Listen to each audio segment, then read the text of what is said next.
Hello, Pokemon Go trainers. We have gotten the announcement of Primal Groudon and Primal Kyogre coming to the Go Wild Global Area event. And well, this screams Niantic being desperate for money. Now the year is coming to an end. This event.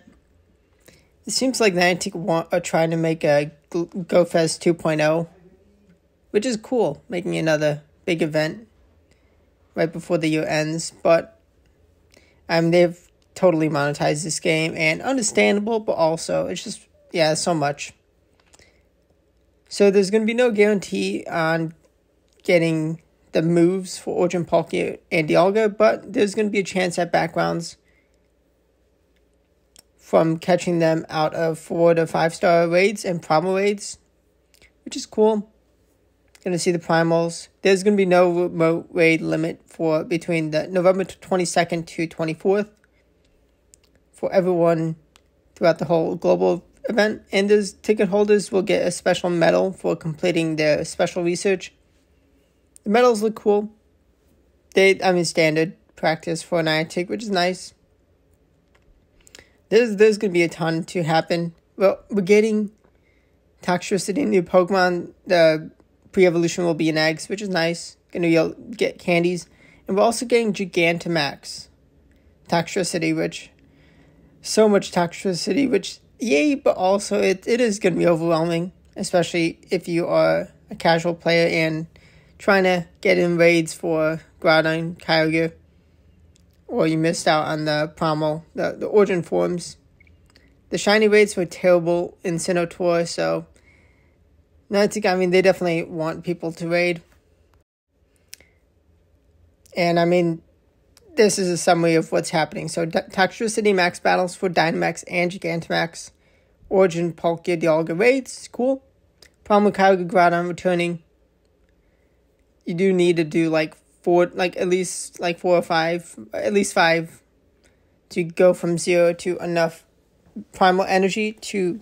Primal one of them for the first time, but once you do that, you can walk with them and earn candies and energy, which is nice. Mighty Wild Swans, which increase chance of higher IV Pokemon in the wild, and they will have some legacy moves, if I recall correctly, which is good. And 16.5 hours over the weekend. It's gonna be a lot. If you're gonna be remote raiding to get in a lot of the raids in. I'll probably do some, not as much as GoFest this year. Thankfully, I'm pretty set on, having a 50 of each of the legendaries being available. And there's also some returning Pokemon in the raids in the week leading up to. But it's definitely a lot. Yeah, this is the tweeters. The posters, just summary. It's a lot. Niantic definitely want to make GoFest 2.0, and they want money. They want to finish the year strong, which, yes, makes sense. But also, it's a lot. It is a lot. So, the in-person, the Fukuoka and global ticket holders will get special bonuses for the week after the global event, which is nice. Special bonus after the global event. I did not realize that. So there's going to be time research granted each day focused on either electric or poison type Pokemon, which awards a Lucky Egg, Stardust, and Rare Candy. 2 times damage for electric or poison type attacks used in raids, gym battles, and max battles, and extra Team Go rocket balloons appearing. And the in-person event attendees, after completing the research, will get these bonuses from November 25th to 29th in the week leading up. Actually, no, this is the week after the global. Yeah. Okay. That's not too shabby. We're getting some new hairstyles, some outfits. Cool. This type of stuff is not for everyone, but if not something everyone's interested. But let's go in a bit deep dive of what you want to raid. So Palkia, Dialga, Kyogre, Groudon. So there's currently 2 forms, Palkia, Dialga, and for Palkia, you really want Spatial Rend. And with no way to guarantee Spatial Rend, it's going to be tough. And no way to add Spatial Rend, they don't want people to be able to just buy an Elite TM and get the special adventure move. And in the future, maybe used in a few years, we'll get both Shadow, Dialga, and Palkia. We do have Shadow, Groudon, and Kyogre, which is cool. And Niantic have given us Cresselia and Heatran instead of completing the trio with Rayquaza, which I was really hoping for. And if it was Rayquaza instead of Cresselia, I would have been a very happy camper with my Rayquaza.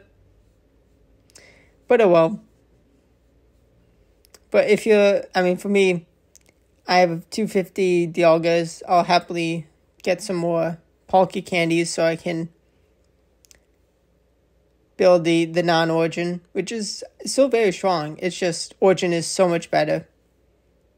And the Origin Dialga, much better, much tankier. And having Draco Meteor, that was a test trying to use Metal Claw Dialga, which, interesting, I'll just say. But War of Time definitely, not as needed of a move. You can still have Draco Meteor, just War of Time is very nice with no attack drop risk, which people may assume you have if you are running Origin Dialga. Now, I have double Legacy on Groudon, which there's no Legacy moves you can catch on these Groudons. The top 5. Groudon is the top ground type attacker, the best primal / mega. And I did get a very strong Shadow Groudon, which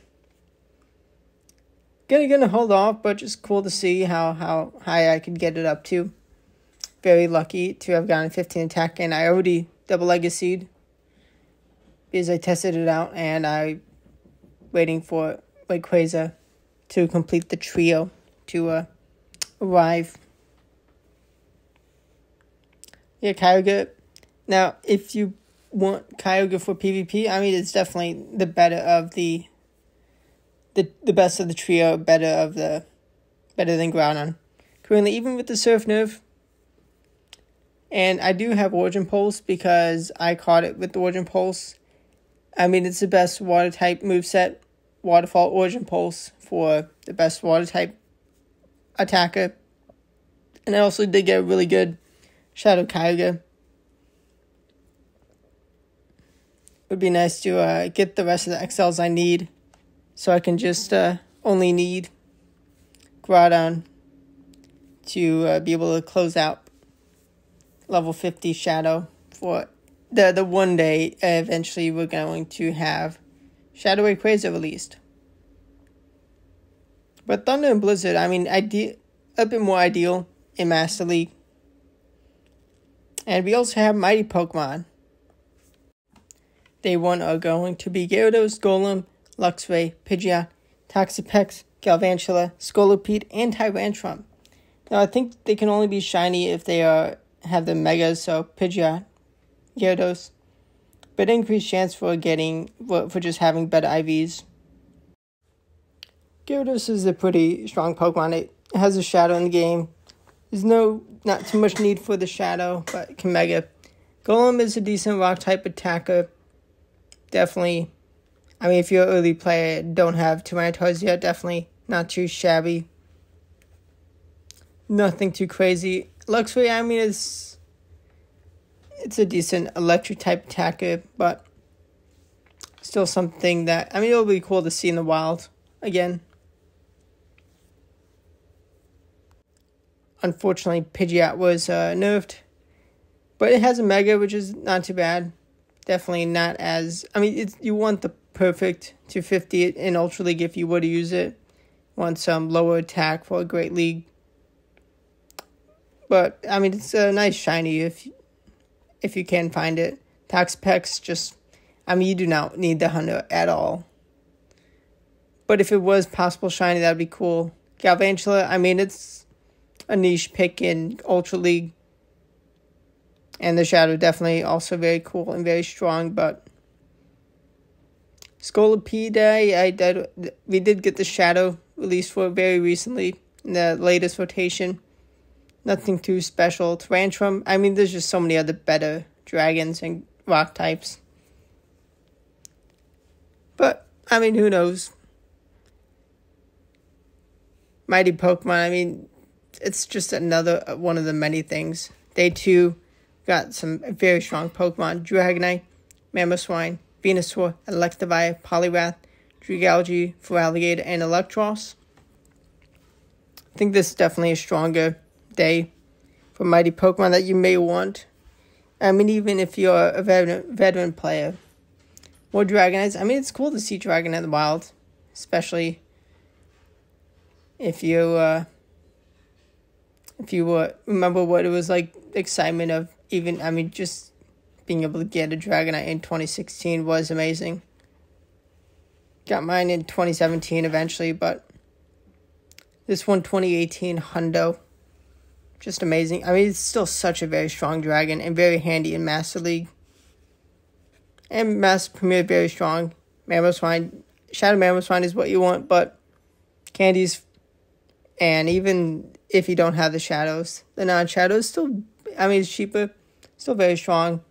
Venusaur, a real nice grass-type attacker. Definitely, I mean, if you don't have Cortanas, even Shaman, just Venusaur's not a bad pick. It has a nice, strong Mega. But, of course, the Sceptile, like the Vire's definitely been outclassed, but it's still respectably strong electric type. Poliwrath, it's been nerfed. I mean, there's really no need to 51. Just like this is the only shadow I had, so I just never powered up all the way.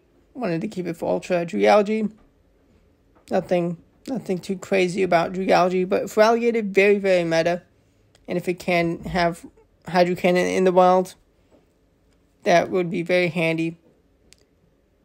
Electros, I mean, we had the Calm Day, and I mean, if you're excited and miss the Calm Day, getting, I don't think it's possible shining the wild, but who knows. But there's a lot for Go Wild area. It's going to be very interesting. And we also got the Costume Pikas and Snorlax, which, yeah, Niantic definitely, they want people to raid. But I hope you have a fun event with whatever you play. Hopefully you can get some cool shinies. But thanks for watching. Subscribe to the channel for daily Pokemon Go videos and Go Battle League videos. But thanks for watching, and goodbye.